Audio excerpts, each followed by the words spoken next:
Ça y est, on a enfin terminé avec le livre de Vaïkra. Ce livre qui nous parlait de korbanot, de tefila, de prise de conscience. Tous ces premiers pas indispensables pour commencer une nouvelle vie. Et maintenant, on passe à l'action. On va rentrer dans le livre de Bamidbar. On va se confronter à la réalité. Une réalité parsemée d'embûches et de difficultés. Bamidbar, c'est le livre de toutes les catastrophes d'Israël. Comme son nom l'indique, c'est la traversée du désert. Et oui, c'est bien de faire des business plans, d'être motivé, mais c'est sur le terrain qu'il faut prouver sa valeur. Alors oui, ça fait peur. Le Ben Ish Chai nous apprend que même Avraham Avinu a eu peur de se lancer. Peur de flancher face à la tentation. Les femmes, l'argent, le pouvoir, à tel point que c'est la providence divine elle-même qui a dû le rassurer. Le Créateur va lui dire « Lech lecha me'ertzecha » abandonne la terre d'où tu viens. Sous-entendant que je sais pertinemment que tu es fait de terre et que donc tu es intrinsèquement attiré par la matière. Ensuite il lui dira « Mimoladotecha » de ton lieu de naissance, sous-entendant que tu n'es qu'un mortel, limité par la nature. Mi bet avicha, de la maison de ton père. Mais il ne parlait pas de Terach, il parlait du premier père, de Adam Rishon, sous-entendant encore une fois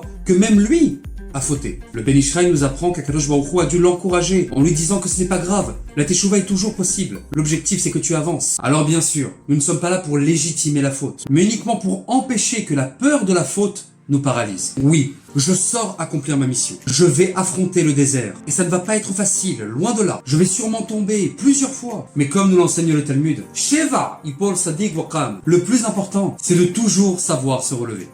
Shabbat Shalom.